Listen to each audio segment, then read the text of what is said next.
Hello student, आज हम exercise 3.2 पढ़ेंगे। जैसा कि लास्ट क्लास में हमने पढ़ा कि इसमें ऑपरेशन क्या क्या होते हैं, तो क्या क्या ऑपरेशन होते थे, एडिशन, सब्ट्रैक्शन, मल्टीप्लिकेशन और ट्रांसपोज। इनके बेसिस पे इस एक्सरसाइज में सारे के सारे क्वेश्चन है। अब जैसे कि फर्स्ट क्वेश्चन है एक्सरसाइज का, फर्स्ट क्वेश्चन है ए और बी दे रखी है और आपको ए प्लस बी और ए माइनस बी निकालना है। ठीक है, तो अब ए प्लस बी देख लो, ए प्लस बी क्या होगा, ए प्लस बी मतलब डायरेक्ट ऐड कर दो दोनों को, तो -3 3 0 2 और 5 7 1 में से 2 गया तो -1 1 और -1 0 -4 ये 0 और 7 -2 5। ये हो गया ए प्लस बी। और ए माइनस बी क्या हो जाएगा, इसमें से इसको माइनस करना है तो -6 -3 -6, इसका साइन चेंज करना है। 2 में से 5 गया तो -3, 1 में से 2 का प्लस हो गया तो 3, 1 में से 1 ये प्लस हो गया तो 2, -4 ये -4 -8 एंड 7 में से प्लस का 2 हो गया 9। ठीक है, a प्लस बी की वैल्यू आएगी a माइनस बी की वैल्यू। ठीक है, question number 2, a plus B देगा, a माइनस बी देगा, आपको a और b की वैल्यू निकालनी है। ठीक है, सेपरेट वैल्यू निकालनी है। तो आप देखो जस्ट x प्लस y और x माइनस y होता है तो कैसे भाई सेम इक्वेशन है। आप पहले इन दोनों को ऐड कर दो, तो ऐड करो तो क्या होगा, b से b कैंसिल हो जाएगा और a प्लस a क्या होगा 2a। तो 2a इक्वल्स टू दोनों का एडिशन क्या होगा, -4 -2 2 और माइनस का 2। ठीक है, अब 2a है तो a क्या होगा, 2 से डिवाइड कर दो, तो a की वैल्यू क्या आ गई, डिवाइड कर दो इसे 2 से, तो -2 -1 1 और -1। ठीक है, ये आ गया a। As it is b क्या होगा, इसमें से इसको माइनस कर दो। ठीक है, इसमें से इसको माइनस करें तो क्या होगा, a से a कैंसिल हो जाएगा तो 2b बनेगा। 2b क्या बनेगा, -3 -10 0 ये प्लस का 2 हो जाएगा, 2 से ये 0 2 और यहाँ -3 और -5 कितना, माइनस का 8। तो b की वैल्यू क्या होगी, यहाँ से 2 से डिवाइड कर दो, माइनस का 5 1 1 और माइनस का 4। ठीक है, a और b की वैल्यू ये है। ठीक है, a और b दे रखा है, आपको c की वैल्यू पुट आंसर निकाला, आपको इक्वेशन दे रखी है, तो हम क्या करेंगे, वैल्यू पुट कर दो a की जगह 1 3 2 1 3 -1 और 2b यानी 2 से मल्टीप्लाई करके लिखना है इसको, तो ये 4 2 2 4 -2 और 0। ठीक है, प्लस c इक्वल टू 0। इन दोनों को पहले ऐड करो, कितना बनेगा 5 5 4 5 1 और -1 equal plus c equal to 0।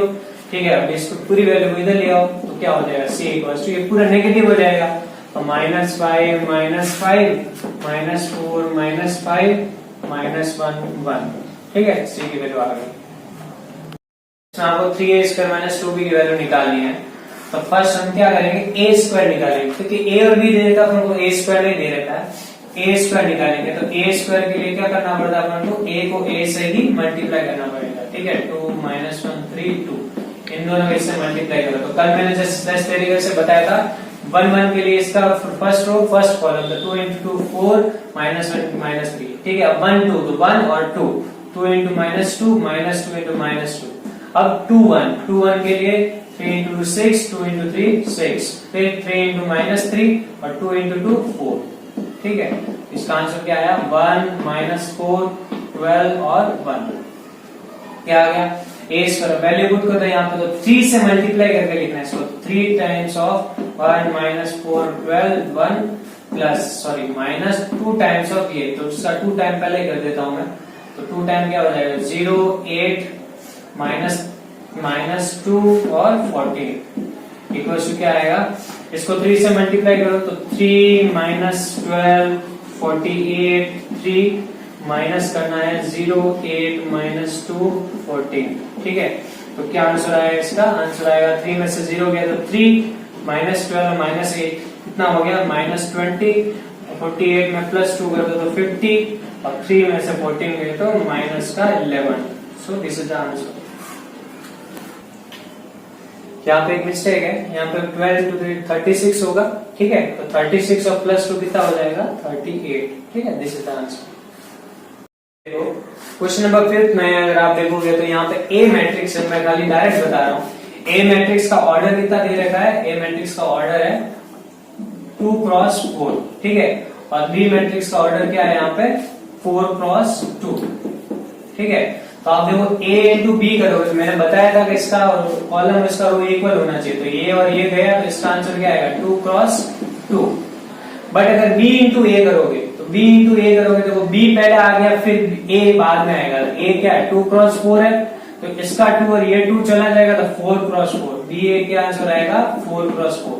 तो आप सीधा देख लो ये 2 क्रॉस 2 की मैट्रिक्स आ रही है 4 क्रॉस 4 तो इसका मतलब क्या है a b is not equal to b a। ठीक है बट ये कैलकुलेट करके तुम बताना कि इसका आंसर क्या आता है। ठीक है नंबर 6। ठीक है आपको इंपोर्टेंट क्वेश्चन है तो एक बार 2 बार आ रखा है बोर्ड में। fx की वैल्यू ये है आपको इस ये प्रूव करना है f ऑफ a b ये प्रूव करना है। ठीक है तो सबसे पहले अपन को f ऑफ a तो दे रखा है। ठीक है तो पहले f ऑफ a निकालते हैं x की वैल्यू में दे रखा है तो a निकालते हैं। a क्या होगा जहां जहां x है वहां a लिख दो बस। तो sin a 0 sin a cos a 0 0 0 1 as it is आप f ऑफ b निकालो। ठीक है f ऑफ b निकालते हैं। b क्या होगा cos b minus sin b 0 sin b cos b 0 0 0 1। ठीक है ये आ गया। अब अपन को क्या चाहिए f of a into f of b। ठीक है तो f of a into f of b करना मतलब इन दोनों का मल्टीप्लाई करना। ठीक है इन दोनों का मल्टीप्लाई करना तो देखो फर्स्ट रो फर्स्ट कॉलम इसका फर्स्ट रो इसका फर्स्ट कॉलम तो cos a cos b फिर इसको इससे करेंगे तो minus sign A sine B. ठीक है 0 का 0 से करें कोई फर्क नहीं पड़ा। अब इसका सेकंड से करेंगे क्या होता है cos ए माइनस साइन बी यानी माइनस का cos ए साइन बी फिर माइनस साइन ए का इसका तो minus sign A cos B फिर 0 का 0 से तो 0 ही आएगा। ठीक है 0 ही आएगा। फिर वापस इसका इससे करेंगे तो ये इंटू 0 ये इंटू 0 ये इंटू 0 तो 0 ही आएगा लास्ट वाला। ठीक है ये हो गया एज इट इज सेकंड के लिए। तो second row first column second row तो साइन ए साइन बी फिर cos ए साइन ए ये इसका करेंगे sine A cos B sine A cos B. ठीक है cos A plus cos A sine B फिर 0 हो जाएगा। फिर इसका इसके साथ में करेंगे तो माइनस का साइन ए साइन बी फिर cos ए cos बी और लास्ट वाला 0 से 0 हो गया और वापस इसका इससे 0 से लास्ट वाला से करेंगे तो 0 आएगा। ठीक है फिर इसका करेंगे तो ये इसका करेंगे तो इसके साथ में 0 इसके साथ में 0 और लास्ट में 1 इंटू 1 1 हो जाएगा। ठीक है तो इसमें तुम देखो यहाँ पे एक चीज देखना f of a f of b equals to अगर तुम 11th वाले फॉर्मूला देखो तो यहाँ से तुमको पता चलेगा cos a cos b minus sin a sin b किसका फॉर्मूला होता है cos a प्लस b का। ठीक है इसमें अगर माइनस कॉमन ले तो cos sin b प्लस तो माइनस का sin a प्लस b का फॉर्मूला बन जाएगा 0 और यहाँ पे sin a cos b cos sin b तो यहाँ sin a प्लस b का फॉर्मूला बन गया। ठीक है और इसमें cos a cos b minus sin a sin b तो वही वापस cos a प्लस b का फॉर्मूला बन गया। ठीक है 0 0 0 1 दैट इज इक्विवेलेंट टू ये किसके इक्वल होगा f of a plus b। देख लो सिंपल सा है। ठीक है f of a plus b के इक्वल होगा। ठीक है hence prove f of a and b equals to f of a plus b। Question number 7 a और b दे रखे हैं आपको प्रूव करना है ab का transpose equals to b transpose a transpose. ठीक है तो देखो रिक्वायरमेंट क्या है इसमें ab तो दे रखा है तो अपन को b ट्रांसपोज a ट्रांसपोज अलग से निकालना पड़ेगा। तो मैं पहले ही निकाल के रख देता हूँ। तो a ट्रांसपोज क्या होगा ट्रांसपोज क्या होता है इसके रो को कॉलम में चेंज करना। तो ये 4 2 -5 1 0 3 ये हो गया a ट्रांसपोज। तो b ट्रांसपोज क्या होगा इसके रो को कॉलम में तो 6 -7 0 -1 2 5 और 1 0 2। ठीक है ये b ट्रांसपोज। अब रिक्वायरमेंट पहले अपन ab का ट्रांसपोज का मल्टीप्लाई करें। पहले ab का मल्टीप्लाई करो a इंटू b करते हैं। a इंटू b करो तो रो को कॉलम से करेंगे तो 4 इंटू 2 24 2 इंटू -1 -2 5 इंटू ये माइनस का 5 फर्स्ट आ गया।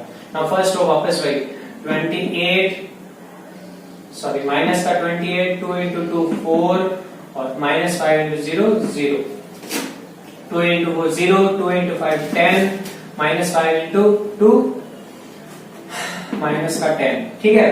फिर नेक्स्ट यहाँ पे जो कॉलम खत्म हो गए तो यहाँ पे कॉलम खत्म हो गए। अब सेकंड रो पे आए तो सेकंड रो पे आते हैं, तो 1 इंटू 6 6, 0 0, 3 इंटू 3 3, ठीक है। फिर 1 इंटू ये माइनस का 7, 0 से कुछ नहीं, 3 इंटू 0 0, फिर 1 इंटू 0 0 हो गया, 0 से ये 0 हो गया, 3 इंटू 2 6। तो इसका आंसर क्या आया? इसका आंसर आया 24 में से 7 गए तो यहाँ बचे 17, 28 माइनस का 24, यहाँ हो गया 0, ये हो गया 9, ये हो गया -7, यहाँ हो गया 6, ठीक है। अब तुमको ये अगला वाला तुमको क्या V ट्रांसपोज A ट्रांसपोज मतलब इन दोनों का एक दूसरे से मल्टीप्लाई करे उल्टा, हाँ इसका इससे मल्टीप्लाई देखना, यही आंसर आएगा। मैं तुम सॉल्व करना, बट मैं ऐसे ही बता देता हूँ। इसका कितना 3 क्रॉस 3 है और इसका कितना है 3 क्रॉस 2, ठीक है। तो जब इसका इसके साथ मल्टीप्लाई होगा तो ये और इसका ये कॉमन होगा, ठीक है। तो आंसर क्या है 3 क्रॉस 2 का। तो यहाँ पे मैट्रिक्स देखो 2 क्रॉस 3 की है, हाँ फिर ट्रांसपोज हो जाएगा 3 क्रॉस 2 हो जाएगा। Question number 9। अब इस क्वेश्चन में देखो आपको इसकी वैल्यू निकाली, इसका प्रूफ दैट बोला था, इसका आंसर है वो दे रखा है अपन को, तो अपन आंसर निकालना कुल मिला के इसका। देखो क्वेश्चन की रिक्वायरमेंट क्या है a स्क्वायर, बाकी तो सब दे रखा है, ठीक है। तो a स्क्वायर निकालेंगे पहले अपन, a स्क्वायर मतलब 1 -2 3 2 3 -1 -3 1 2, और इसका इसी से मल्टीप्लाई करना, 3 2 3 -1 -3 1 2, इसका इसी से मल्टीप्लाई करेंगे। a स्क्वायर क्या आता है देखो, तो देखो रो का कॉलम से करते हैं, इसका इससे मल्टीप्लाई, तो 1 -2 -4 3 इंटू -3 9, फिर 1 -2 -6 और 3 इंटू 1 हो गया 3, ठीक है। ये ध्यान से मतलब ये देख लेना एक बार, 1 इंटू 2 1 3 -2 इंटू +2 3 इंटू 2 6, खत्म। नेक्स्ट इस पे आते हैं तो 2, फिर 3 into 2 6 -1 into +3, 2 into -4 3 into 3 9 -1 into 1 -1, फिर 2 इंटू 3 6 3 इंटू -3 -3 -1 -2, फिर -3 1 इंटू 2 2 2 इंटू -3 -6, फिर -3 +6 1 इंटू 2 3 2 इंटू 1 2, -3 -9, फिर 1 इंटू -1 2 इंटू 2 4, ठीक है। ये इनका मल्टीप्लीकेशन। तो क्या आंसर आया इसका देखो 1 -3 और -12, इसका -8 में से ये माइनस का 5, फिर तो 5 और 6 11, यहाँ पे हो गया 8 और 3 11, यहाँ पे हो गया -5, 9 में से -5 है तो प्लस का 4, 6 में से 5 गए तो 1, -1 और -7, 9 और 2 11, और ये हो गया -10 और +4 -6, ठीक है। तो यहाँ पे a स्क्वायर, अब ये वैल्यू यहाँ पे पुट कर दो, ठीक है। तो यहाँ पे i क्या है 3 क्रॉस 3 की मैट्रिक्स है, i यहाँ पे 3 क्रॉस 3 की मैट्रिक्स है, तो अपन वैल्यू पुट करते हैं -12 -5 11 11 4 11 1, यहाँ पे -7 11 और -6, फिर 3 इंटू a -3 को इससे मल्टीप्लाई कर देना, तो 3 फिर -6 फिर 9, फिर -3 को 6 से, फिर 3 इंटू 3 9 -1 और ये 3, फिर इसके बाद -9 3 और 6 प्लस 9 टाइम्स ऑफ 11, तो 9 टाइम्स ऑफ i, तो i क्या होती है आइडेंटिटी मैट्रिक्स 1 0 0 0 1 0 और 0 0 1, तो उसको अपन 9 से मल्टीप्लाई करते हैं, तो 9 0 0 0 9 0 और 0 0 9, याद है। अब सबका आंसर निकाल दो बस, ठीक है। सबका आंसर निकाल दो, तो देखो -12 -3 -15 और 9 कितना होगा, -15 और 9 हो जाएगा -6, ठीक है। फिर -5 + 6 कितना हो गया 1 और 0 1, ऐसे करके तुम सब आंसर निकालोगे तो -1 2 5 4 4 2 8 -3, ठीक है। ये आंसर आ जाएगा।